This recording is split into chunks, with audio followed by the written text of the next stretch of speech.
China कह रहा है हम ब्रह्मपुत्रा पे डैम बनाने जा रहे हैं। चाइना कुछ नहीं कर पाएगा। चाइना का हाल जापान वाला होगा। अब तो वैसे भी उनको जाना है, टाइम आ गया उनका, क्योंकि हिंदुस्तान की गद्दी पे एक बहुत ही डेंजरस आदमी बैठा हुआ है, सुनता ही नहीं किसी की। That is the appreciable part of the Prime Minister. He does not listen to anyone, and he's so much lethal. Doklam वाले केस में क्या हुआ था? स्टेट ऑफ मलाका पे पूरी इंडियन नेवी लगा दी इस आदमी ने, और चाइना के प्रेसिडेंट को एक ही बात बोला था कि शंघाई तो नहीं बचेगा, बाकी तो मैं नहीं जानता। And he switch cut off the phone immediately, और चीन ने अपनी सेना को तुरंत डोकलाम से पीछे कर लिया, क्योंकि पागल से कौन लड़ेगा जो तैयार है कि हम तो मरेंगे। हिंदुस्तान का अगर भला करना है, मैं साफ इस बात को समझता हूं,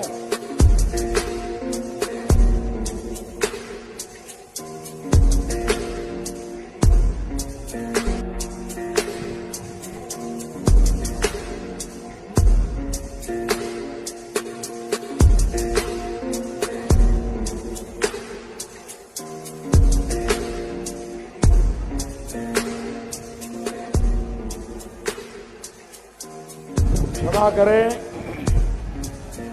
आजान चल रही थी,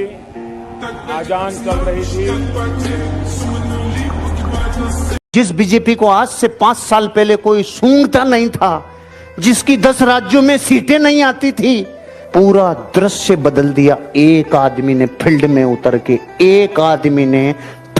उतर के नजारा ही बदल दिया। फील्ड का परीक्षण है ये फील्ड का परीक्षण है कि 5 साल में एक दिन रेस्ट नहीं रहे। बीमार भी होने का टाइम नहीं है, बीमार का भी टाइम नहीं है। छींक जुकाम का कभी देखा? मैं भले छी छा फू फू कभी देखी मोदी जी कि आपने ऐसे करते? और कभी ऐसे देखा ढीलू ऐसे देखा कभी?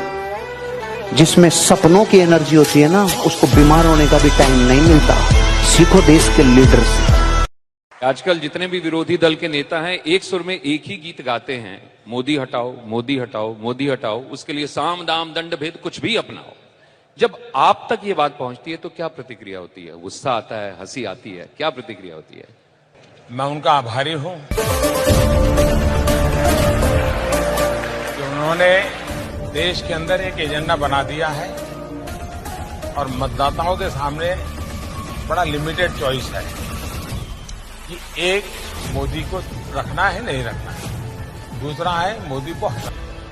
इसी के सर्वे को लेकर कांग्रेस की एक विचलित प्रवक्ता कह रही है कि मोदी तानाशाह हो गए हैं, और दूसरे प्रवक्ता कह रहे हैं कि बीबीसी को प्रॉफिट से और या लॉस से कोई मतलब नहीं है। आपने दुनिया को दिखा दिया कि आप वाकई में बौखलाए हुए हैं, घबराए हुए हैं, क्योंकि जो आपने किया है वो घबराया हुआ तानाशाही करता है। अच्छा, हमारे साहब को इतना नहीं मालूम, बीबीसी कोई प्रॉफिट लॉस का रेवेन्यू मॉडल नहीं है। अच्छा, इनको ये नहीं पता कि 1970 में कांग्रेस ने बीबीसी को 2 साल के लिए बैन किया था, और 1975 में 41 कांग्रेस के मेंबर ऑफ पार्लियामेंट ने लिखा था कि बीबीसी को भारत से बैन कर देना चाहिए।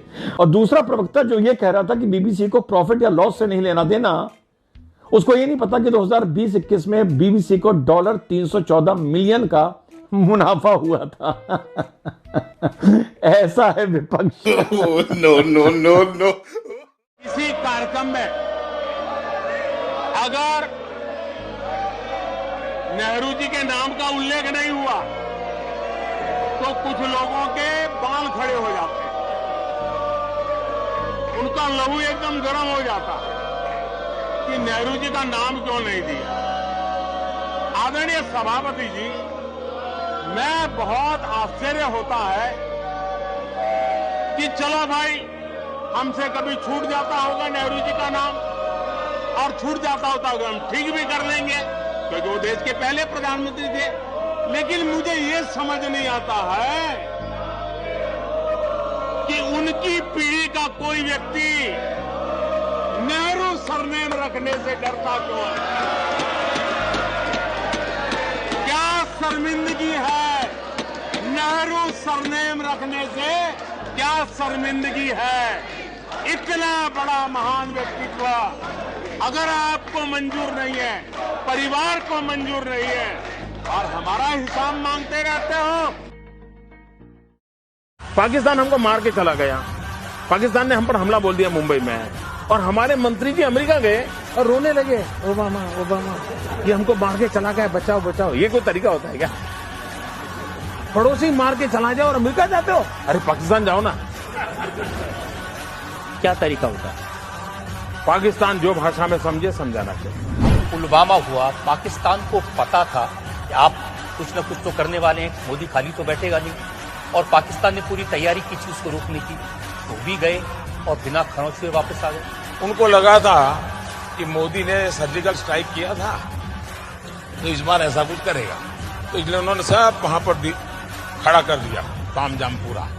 इवन अफगानिस्तान की बॉर्डर से भी लाकर के यहां रख दिया, इवन बलूचिस्तान में जो है उनको भी लाकर के यहां रख दिया, सारे टैंक लगा दिए, राडार लगा दिए, सब लगा दिए। अब हम बजरंगबली की जय करके ऊपर suddenly he has become Hindu, right? Shiv भक्त बन गए हैं, वो अपना गोत्र दिखा रहे हैं, वो जनेऊ दिखा रहे हैं, ये सब कर रहे हैं। उनको समझ नहीं आ रहा है वो जिसके सामने खड़े हैं वो भस्म रगड़ के खड़ा है। वो उनकी कोर कॉम्पिटेंसी है, उसमें मत घुसो, कुछ नहीं होगा। दिख रहा है किराए की धोती पहन के आए हो। उसे गुमा है कि मेरी उड़ान कुछ कम है।